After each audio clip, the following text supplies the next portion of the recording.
It's not about, it's not about, it's not about the injury. It's not about, it's not about, it's not about the injury. It's about the recovery. It's about the recovery. Okay. Hello, Tony Abbatangelo with the Paul Padda podcast here at the Red Chim Studios. Very excited to be here today with an old friend and colleague, Judge Bill Voy. Judge, thank you for being Good to here. see you, Tony. How you doing? So, what are some of the most accomplished things that parents that are in need, I presume parents that are in need, would be able to do by accessing the juvenile court? Things have changed dramatically over the decades. The juvenile court, actually the first specialty court system in the United States was the juvenile courts, created in the turn of the century. And I'm not talking about 2020, 2000, I'm talking about 1900. And at that point, there was the words incorrigible and things like that to describe kids, and they would enter the juvenile justice system. And what we did when we first took it over in 2004 was to take a better look at, for example, we had 300 plus kids in detention at a given time. The question is, did all those kids need to be detained for public safety or for their own safety? Typical bail argument type art stuff with adults, except they're juveniles. And juveniles... And we don't have bail in juvenile. Right, and we set it a different standard because even though I think the media and people tend to focus on the real bad minors, that's a small percentage. Yeah, so what's happened is back in the day, and a lot of this is driven by federal law and everything else. So for example, we have charges that are what we call CHINS charges, basically kid needs supervision. So if it's CHINS charge means it's a status offense. It's only, for example, a delinquent act is any violation of a state statute, county ordinance, city code, things of that nature. So that could be anything from a petty larceny, even a DUI, to murder. To murder, all Correct. of that. And so those other charges that we used to have in our juvenile justice system, like for example truancy, for example, those are what we call status offenses. Meaning it's only illegal because of the age of the person, right? Got it. Right, and so federal laws come in over play, and the reforms throughout the nation have said that those status offenders should not be really in the juvenile justice system, because what happens is when a kid enters the juvenile justice system, they have a tendency to escalate within our system and stay with us, and especially kids of color and low socioeconomic standing have a tendency to fall into that category. So our charge of when we first started was bringing objective assessments to say, okay, do we really need to bring this kid formally into our system, or can we divert this child from us? And that's where we hear of diversion programs in Correct. adult courts of drug court, veteran court, DUI court. So we can have these kids, as we're talking about juvenile or minors, make sure that they are not burdened with convictions and not going to be coming back in a revolving door type situation. True, and that's true. And so our primary objective is obviously rehabilitation in the juvenile justice system. That is our primary goal, is rehabilitation, and that drives all we do with kids. Our goal is to try to the kids that do come into our system, to rehabilitate them, for lack of a better term, fix them, so they don't end up in the adult system. Right, get them on the right track. Exactly. Because if you're 15, 14 years old, whatever, as a minor, doing drugs, drinking, you tend to go the wrong direction. It's a simple fact. Exactly. Right. Yeah, and so we try to, So what kind of diversion programs have you helped create? So when we first started, we worked at the conditions of confinement and also determined which kids don't need to be in our system and which ones we want in our system. And so the driving force behind that concept in kind of layman's terms is, I'll talk about this when we talk about the School of Justice Partnership, but we in the juvenile justice system don't want the child that just so-called pisses you off or upsets you. We want the child that scares you. Right. Okay? Because we don't want to mix the child that's got serious issues and criminogenic factors involved with the child that has none. And that's one of the downfalls of the so-called disciplinary schools in Clark County over the years. Is There's such a mix. They place them all in kids that get in any kind of trouble all together in one setting, and then it kind of feeds off each other. And they develop different relationships, and then the next thing you know, the kid that was brought to the disciplinary school, for example, for a paraphernalia case, is now in front of me on Monday morning because he got involved in an armed robbery case. And now the state's asking me to send the child to the adult system to answer to those charges.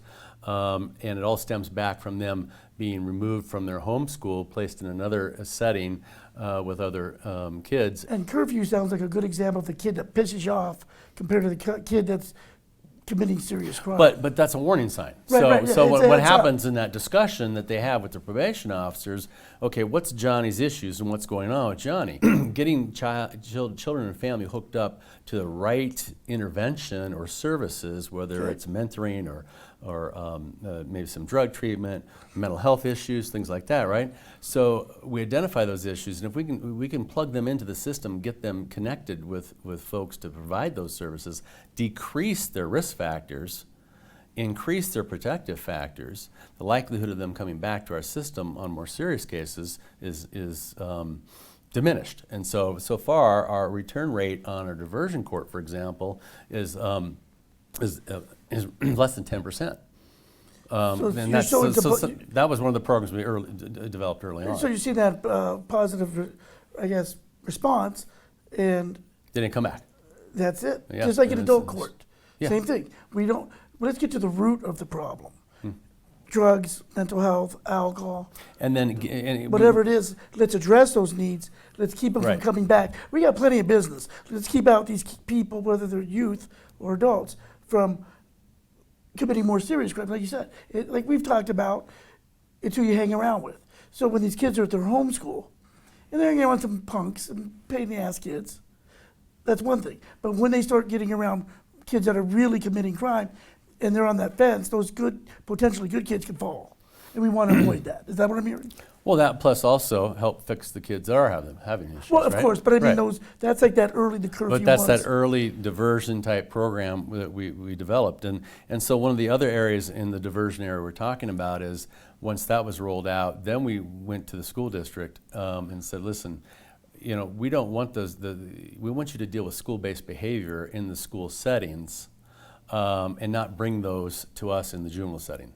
Because first of all, my jurisdiction doesn't start until age 10. So we identify kids with issues in first, second, third grade. Well, what do you do with that child? You can't send them to us in the juvenile system. The little guys. Right. Yeah. So what we devised was what we call the School Justice Partnership. So in a nutshell, what that means is we provide education, assistance, support, and other professionals. So like when Johnny's in class and Johnny's being a behavioral problem in class, he can be taken out of class, seen by someone, a professional at the school setting, and let's sit down and talk about, Johnny, why are you having problems, okay? And then now, is just this bring for the under family. 10, or is it right? could be even older? Well, that's part of the whole program, Right. but it really impacts the younger kids like that because early intervention is the key. Early intervention and early addressment of the issues is what's the key to avoid Johnny when he turns 16 to being in front of me and you may be representing him on a very serious case, right? Right. And so if we can catch it early on, and that's the key to success How and many safety people, to school. How many people do you think participate in that in a year? Right. Because you don't even hear about this program. Yeah, well, the program we brought the program to the school district about 2 years ago now. It's a 5-year plan. And as large a school district as we are, it's going to take quite some time to roll it out properly. Right. And we want to make sure that the teachers and other support staff have the right resources to deal with those issues, but not become disruptive to the other 30 kids, let's say, in their classroom they still need to teach, right? The traditional approach was to take Johnny out of that school, put him in another school, or expel them, or suspend them. And if you suspend a kid, That's guess a problem. what? You just gave them what they want. They can sit home and watch cartoons all day. Right. Right? So that does not assist you at all in trying to work with those issues. So what we do is keep that kid engaged in their home school while we're getting the intervention that needs to happen there, do not isolate them and remove them from their home school, and that creates more school engagement, obviously more participation, graduation, but more importantly, in the long run, it creates a more safer school. Most of the, unfortunately, a lot of the school shootings we've had over the years, the shooters have had a history of being alienated from their school for a variety of different reasons. So it's not just and separated them from that whole environment. So it's not just alienation as a kind of a individual away from friends. It's also they're removed from their normal school and go to someplace. Yeah, and they don't feel a part, and they don't feel a part of their school, right? So if you take that, and then you have someone with severe mental health issues, and with that's a recipe for disaster.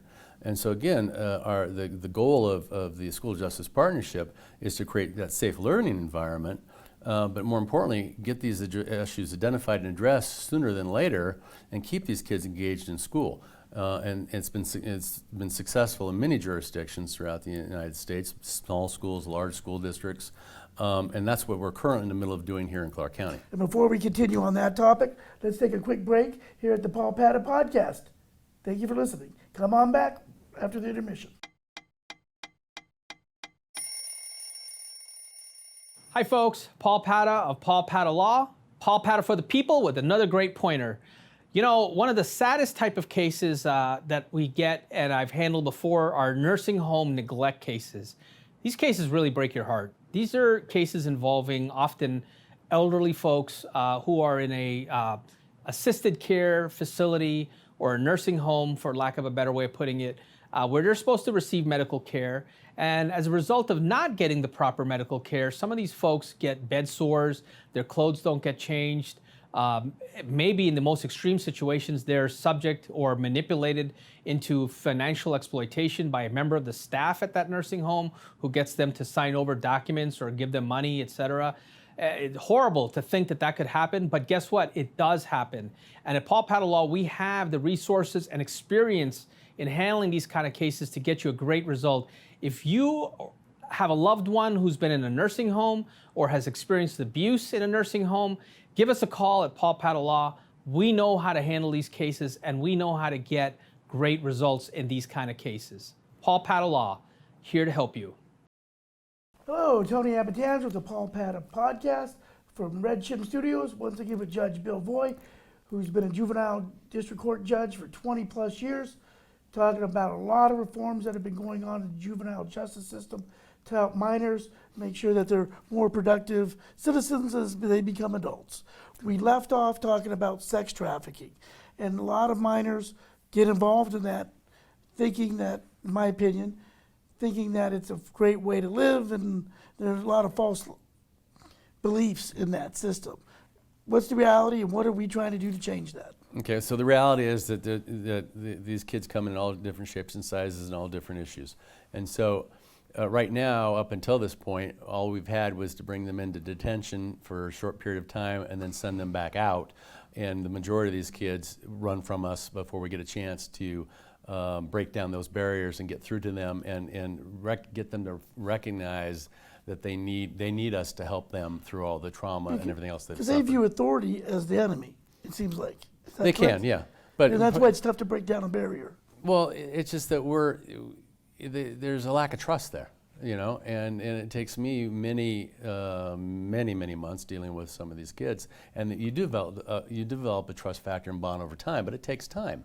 But unfortunately, the majority of the kids that we've been dealing with that come in through the juvenile justice door don't want to stay put. So early on in 2007, we came up with the Safe House, the therapeutic Safe House, and the difference is a child like that, if I would place that same child over at like a child haven, for example, they can walk off campus and leave, and they do currently. And so we missed that child. They're back in the streets and back to the abyss that we pulled them out of just recently. So the Safe House was designed so that when a child was there at that therapeutic environment, they would be, juvenile probation would be there, because juvenile probation has the authority to put hands on a child and say, no, you have to stay here. Come Yeah, back into the house. You're still okay? part of the court system, so you can stay in custody or go out of custody because when the judge says so. Right, but Right, it- yeah, I yeah, mean, but and it- but that's it- but in a therapeutic environment, not a detention center. Right, yeah, And you're that was not the whole sitting in catch. jail, the classic, guard, let me out. It's a therapeutic Right. setting. It's a lot, I And guess so you we think could- softer, friendlier environment. That's what I like to hear, is see something good. And that's where I believe the court system can provide a lot of alternatives that, if you're just going to be a linear thinking type person, it doesn't benefit you. I think that the courts could have that authority to really step in and assist people. And let's wrap up today with Judge Bill Voy from the Juvenile District Court. And what is technically your department? Letter? So I'm Department A. A? Yeah, in the You're family the head division. dog. Oh yeah, right. That gives me a lot. Been there for 20 years. Judge Voy cares about this community. I've known him a long time. We're thankful that you're here. Any last parting words, my friend? No, I appreciate the opportunity to share this information with the public and yourself, and it's good seeing you. Very informative. Thank you. Have a good day. All right, thank you. Thank you for being here.